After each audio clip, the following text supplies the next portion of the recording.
Le agradezco que nos acompañe aquí en el estudio Gabriel Camarena Salinas, subtitular de la Secretaría de Desarrollo Económico de Tijuana, CEDETI, empresario local, expresidente del Consejo Coordinador Empresarial, entre otros cargos. Gabriel, muy buenos días. Muy buenos días, ¿cómo estás? Muy bien, muy bien. Ya estuvo buena la plática durante el corte, pero, sí. pero bueno, momentos muy complicados los que se han vivido por la pandemia.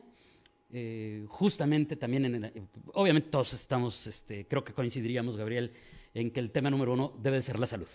Sí. Pero ha tenido efectos y en el ámbito de tu responsabilidad muy complicado el tema de la economía a nivel global, complicado el cierre de la frontera, complicado también porque finalmente eso es natural, las transiciones, los cambios en la administración pública. ¿Cómo te fue en este periodo tan particular que muchos decíamos, bueno, muy reconocido Gabriel, le tengo que decir en la región, pero muchos decíamos, aventarse el tirito de poquito tiempo también tiene sus bemoles, ¿no? Y eso debe ser bien interesante. ¿Cómo ha sido la experiencia? Muy bonita, la verdad que servir a Tijuana, aunque sean por 6 meses o 7 que casi voy a cumplir, pues sí, fue un reto y es un reto, pero es una experiencia muy bonita porque nos tocó pues realmente un tema que sí podemos dominar o sí creemos que lo conocemos un poco y hemos venido trabajando con varios sectores, obviamente el sector empresarial, también el sector académico, que es muy importante, y el sector gobierno. Entonces traíamos ya un plan definido, afortunadamente traíamos preparación para un tema de reactivación económica post-pandemia, desde que estaba en el CCE. Se hizo un proyecto muy importante y muy completo de qué iba a pasar y cuáles serían las estrategias para lograr pues capitalizar las oportunidades que toda crisis te trae, ¿no? Te trae enseñanzas, te trae descalabros, pero te trae muchas oportunidades. Entonces, hicimos un plan desde la IP y ahora me tocó la gran fortuna de poderlo implementar. Ahora, tratando de hacer un balance de la crisis que se generó contra lo que se ha logrado con la reactivación económica, siempre con los protocolos, no voy a cansar de repetirlo aunque me digan, es que ¿cómo lo dices? Sí, pues porque el tema número uno sigue siendo la salud, pero no podemos parar la reactivación económica. Sabemos que el balance en Tijuana es como en ningún otro punto de nuestra República Mexicana. Si nos puedes compartir ese balance y también esta visión que te permite estar en la función pública, pero también ser empresario, yo creo que amplía el panorama para poder entender por qué se está dando. No todo, como en todos los temas, no todo está en manos del gobierno. Tienen que entrarle los restauranteros, los comerciantes, la ciudadanía, y eso también lo hace interesante. Sí, fíjate que curiosamente Tijuana, revisando los números, ¿no? Y desde antes que yo entrara, resultó que durante la pandemia nunca se dejó. Por ejemplo, siempre creció el número de patrones en el Instituto Mexicano del Seguro Social, inclusive los meses de marzo, abril y mayo del 2020, que si recordamos fueron donde hubo cierres, ¿no? Otro indicador muy importante fue que tampoco dejó de crecer el empleo. O sea, durante el año 2020 tuvimos una tasa de crecimiento positiva arriba del 4% contra el 2019, incluyendo la pandemia, y también en el 21 vamos con tasas de arriba del 6%. De crecimiento en empleo. Tampoco el otro indicador que se redujo ni con la pandemia fue la inversión tanto nacional como extranjera. Entonces tenemos 3 indicadores muy fuertes y muy sólidos, que es empleo, número de patrones e inversión nacional y extranjera, que todos crecieron inclusive en el 20 y en el 21, ¿no? O que van creciendo. Entonces eso hace como a Tijuana la pone en un lugar preponderante y sui generis, y que realmente pues es gracias a este dinamismo que tenemos, pero siempre, como lo recalcas, con un cuidado extremo de todo lo que es la prevención, sobre todo, y que no nos tengamos un contagio desbordado, y que eso se logró por lo menos aquí en Baja California y en Tijuana, ¿no? Y digo, también, no cantar victoria, pero bueno, por ahí va, ¿no? Oye, y también reiterar, porque finalmente es parte del tema, la importancia de que se vacunen. La diferencia para tener una buena reactivación económica y recuperarnos en tanto a lo que hemos perdido en el mundo, no solamente aquí, pero qué bueno que hay buenas noticias, va a estar en vacunarnos. Pero bueno, punto y aparte. En todo ese contexto de situaciones, ¿qué nos puedes referir respecto a los salarios? Porque también, además de los paros técnicos que tuvieron que hacer algunos, se vinieron pues momentos en que algunas empresas tuvieron que recortar temporal o definitivamente salarios. Después se reactivaron, regresaron a sus salarios normales, pero ha habido como un sube y baja, ¿no? Pero si lo vemos desde el punto de vista de la clase trabajadora, ¿qué hay de los salarios? Aquí el tema del salario, si recuerdan, pues cuando se dio el tema de la diferenciación del IVA, que se redujo del 16 al 8% en un programa federal para las fronteras, también vino consigo el tema de duplicar el salario mínimo. Y eso, pues, en un momento dado fue, pues, un golpe fuerte para ciertos tipos de empresas, ¿no? Porque algunos trabajadores que tenían un concepto de un salario mínimo más muchas prestaciones, pues el salario mínimo se duplica y muchas prestaciones están atadas al salario mínimo. Entonces, realmente se duplicó el ingreso del trabajador, por decir, a nivel obrero, que es el de entrada, ¿no? Entonces, eso fue al doble y luego el año pasado fue el 15.8% de incremento. Entonces, en total, el ingreso de un trabajador aquí en la frontera y sobre todo en Tijuana, pues se ha ido mejorando bastante. Y eso también lo tiene en una estadística muy sencilla de leer en el Instituto Mexicano del Seguro Social, porque recordemos que el 75% del empleo formal está con el Seguro Social aquí en Baja California. El otro 25% pues son las otras instituciones. Entonces, el salario sí ha ido mejorando. Aquí lo que hay que controlar es la inflación, porque de nada sirve que el salario suba el 30, 40% durante 2 años, si bien la inflación sube al mismo galope, ¿no? Entonces, en Tijuana y en el estado de Baja California tenemos un reto que es controlar el término inflacionario, que no depende de gobierno o no depende de la IP 100%, sino de otros temas externos, ¿verdad? ¿Y cómo estamos específicamente en ese tema? ¿Cómo ha evolucionado el tema inflacionario, pero específicamente en Tijuana? En Tijuana se dio una inflación muy baja cuando bajó el IVA del 16 al 8. Fue, por ejemplo, el lugar de México que menos inflación tuvo. Ese efecto pues fue el 8% de ahorro en el precio de venta pasado al público.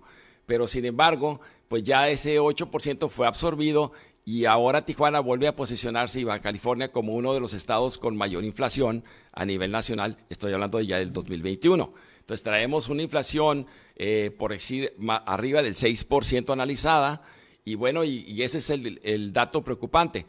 Hay que recordar que Banco de México es la institución que se encarga de regir el tema de circulante y las políticas que puedan controlar el nivel de inflación. Ya ha subido su tasa de referencia, que ha sido la tasa de interés que cobra a los bancos y a otras instituciones, y eso ha podido tratar de controlar la inflación. Otro tema muy importante es el tipo de cambio, que si recuerdas, aquí en Baja California y en todo México, pues se ha mantenido estable y quizás hacia la baja, ¿no? Estamos abajo del 20 por 1 en casas de cambio, cuando vivimos momentos de 22, 23 por 1. Entonces eso ayuda a que el proceso inflacionario se haya detenido. Sin embargo, otra vez no cantar victoria porque ese puede dar un rebote. Y bueno, el tema de ingresos viene muy de la mano con el tema inflacionario. Ahora, la preocupación con el tema inflacionario va también de la mano, digo, ya explicaste parte de ello, pero va de la mano de las proyecciones. O sea, me refiero a que sí hay nerviosismo respecto a lo que pudiera suceder para el cierre de año, el arranque del 2022. Normalmente tiende a bajar en la última parte del año. No en diciembre, pero antes de diciembre sí tiende a bajar. Recordemos que muchos de los temas inflacionarios son los grandes conceptos, como por ejemplo lo que te cuesta el gas, que se controló, ¿verdad? Lo que cuesta la gasolina, o sea, lo que son los hidrocarburos, eso impacta muchísimo. El tema, por ejemplo, de lo que es verduras, frutas, etcétera, ese sube y baja. Entonces, hay meses que sube, pero hay meses que baja, ¿no? Claro. En temporalidad. Entonces, el tema inflacionario depende básicamente, los estudiosos dicen que de 2 factores. Uno, ¿qué tanto recurso circulante hay en la economía? O sea, si la gente tiene mucho dinero, consume mucho y eso crea una demanda excesiva y suben los precios porque hay escasez. Y número 2, el tema de los precios controlados en general, ¿no? Entonces, el tema inflacionario, pues, ahorita está, por decir algo, semicontrolado al 6% y no creo que haya una tendencia a la alza muy fuerte para la segunda parte del año. Muy bien. Hay preguntas del público. Recupero, por ejemplo, la de Christopher, que dice, entonces los 3 de cada 10 negocios que cerraron para siempre, según la Canirac, finalmente no afectaron el crecimiento de la región. Es que definitivamente lo que dice Canirac Canaco, por ejemplo, también, es que esos negocios que cerraron fueron sustituidos por otros. Recordamos que en pandemia llevamos más de 1 año y medio, ¿no? Entonces, obviamente que hubo negocios y sectores que fueron muy afectados, y gracias por la pregunta, pero sinceramente y por declaraciones de ellos mismos han sido reemplazados por otros nuevos, ¿no? Y vemos en la ciudad que cada vez se abren más cafeterías, más restaurantes, y vienen a reemplazar pues esos sectores tan dolidos que fue el turismo y los servicios, ¿no? Y bueno, también está el dato de los comerciantes de la Avenida Revolución. También. Que dieron su número de los que cerraron, pero los que abrieron este año. Sí. Entonces, digo, evidentemente no se ha recuperado todo lo que se perdió, pero vamos con pasos muy avanzados si nos comparamos con el resto del país. Insisto, ahora hay un tema ahí de controversia con Amazon y que si sus instalaciones, en dónde se pusieron y demás. Pero definitivamente ahí hay un asunto de que no una empresa de ese tamaño, global, que hace tantos estudios de mercado, pues si no viera que es una ciudad en crecimiento y con oportunidades, no hubiera invertido en Tijuana. Pero yo no sé de ese tema. Eso es lo que yo intuyo, Gabriel. Sí. Tú que si eres experto en el tema y que en este momento estás encargado de la sede de ti, ¿qué hay con el famoso tema de Amazon? Pero ampliando el panorama, ¿no? Porque, o sea, en tanto a qué significa. Definitivamente Tijuana pues ya es la ciudad más poblada en todo México, ¿no? Como población por ciudad, casi 2 millones de habitantes. Número 2, es la cuarta economía nacional. Ya rebasamos a Puebla, la ciudad de Puebla. Tenemos 519,000 millones de pesos de Producto Interno Bruto. Entonces, las grandes corporaciones como Amazon y ahora una mexicana que recientemente también anunció un centro de distribución. Estos son centros de distribuciones, son los famosos CEDIs, Ajá, sí. que esos son como unas grandes bodegas para el público que se encargan de distribuir los productos que son manufacturados o comercializados por la marca, ¿no? Entonces, Coppel, por ejemplo, también ya avisó que va a poner un gran centro de distribución en Tijuana. Eso es buena señal, ¿no? Y Amazon también, pero noticia, hay otras empresas no tan públicas o no tan comercialmente conocidas, no tan mediáticas también, pero con instalaciones más grandes como centros de distribución aquí en Tijuana. Hay una empresa, que no puedo decir el nombre, que tiene un establecimiento de 50,000 metros cuadrados de bodega, de centro de distribución. Amazon va a tener 32,000 metros cuadrados. Entonces, Tijuana como ciudad importante, la cuarta, y lo recalco, la cuarta de todo el país después de la Ciudad de México, Monterrey y Guadalajara en ese orden, pues vamos a ver marcas que antes no veíamos, ¿no? También tenemos el tema comercial, que todos sabemos que se está construyendo un centro comercial y varios centros comerciales en Tijuana. Vamos a empezar a ver marcas que no veíamos antes, marcas internacionales, que eso es muy buen dato para un consumidor, porque ahora, a la hora que abran la frontera, a lo mejor, y ojalá que tengamos marcas que puedan retener a nuestro consumidor para que no se nos vaya todo el dinero a Estados Unidos, ¿verdad? Bueno, ya me ganaste otra de las preguntas, que es también, ¿no? O sea, la dualidad de la frontera cerrada, la expectativa de que reabran, pero pues también eso ha permitido que mucho de lo que se fugaba se quedara. Pero ahora que reabran, yo tengo mis dudas de cómo va a estar por las filas de 6, 8 horas que de repente se han convertido en parte de la cotidianidad. Pero, ¿qué hay con ese tema? Bueno, hay un estudio que todos conocemos, ¿no? De COLEF hace años, que determinó que se fugaban 8,000 millones de dólares al año en compras de tijuanenses o de baja californianos en Estados Unidos. Entonces, hay que ir midiendo cómo nos va. Yo creo que, como dices tú, la costumbre, dicen los estudiosos que también se corta después de unos meses que no dejas de hacer esa actividad. Entonces, tenemos 1 año y medio que no podemos cruzar a hacer la actividad comercial normal o de esparcimiento que hacíamos, y yo estoy seguro que algunos de nosotros aprendimos a consumir en Tijuana y en Baja California, y a divertirnos también aquí, o sea, ir a Ensenada, ir al Valle de Guadalupe, Perdón etcétera, que te interrumpa, etcétera. pero también a decir cuántas burradas compraba que no necesitaba, ¿no? Es correcto. Entonces, no quiero decir que no vayamos a seguir yendo. Claro. Tenemos claro. esa gran ventaja de que Tijuana tiene a la mitad de la población con una visa para poder cruzar. Pero sí se va a seguir cruzando, pero la idea es retener a nuestro consumidor de una forma natural, ¿no? Ofreciéndole productos de calidad y servicios de primer mundo. Ese es el reto para la reapertura de la frontera, en la especificidad de ese tema.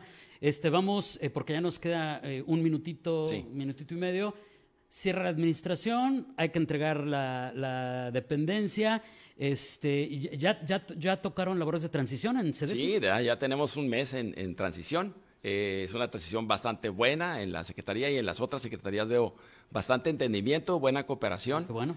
Nos queda semana y media prácticamente, entonces ya tiene que haber estado muy avanzada la transición en cuanto a documentación se refiere. Hay formatos ya preestablecidos, está muy claramente la normatividad de cómo puedes entregar una secretaría.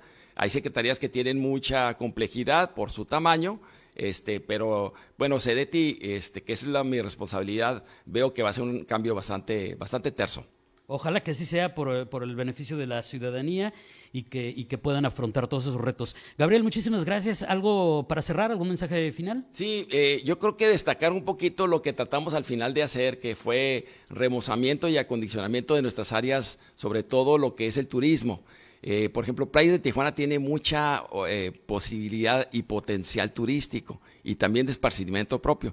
Nos dedicamos a una rehabilitación del malecón, creo que ya ha salido en redes sociales, que Sí, como felicitando. Yo invito a que vayamos a Playa de Tijuana a reencontrarnos, a los que no vamos, y también que invitemos a los gente de otras partes, ¿no? También, pues, un reto es tener bien nuestra Avenida Revolución y nuestro andador turístico. Estamos remozando ahí, estamos pintando el puente, el famoso Puente México, y bueno, todo lo que es el andador, que esté limpio y que esté con mucha buena atención por parte del Comité de Turismo y Convenciones, ¿no?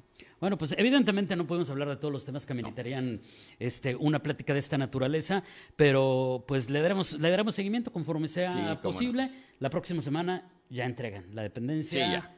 Miércoles o jueves, El jueves es el último día. Es el último día. Que es el 30 de junio, el 30 de septiembre, y el 1 de octubre, que es el viernes, ya está la nueva administración. Ya están las nuevas caras. Sí, exactamente. Ahí en el Palacio Municipal. Gabriel, como siempre, un placer. Un placer, gracias. Y enhorabuena por este ejercicio, que aunque fue breve, creo que, como bien dices, fue sumamente satisfactorio. Gracias, David. Gracias. Es Gabriel Camarena Salinas, titular de la Secretaría de Desarrollo Económico de Tijuana, CEDETI.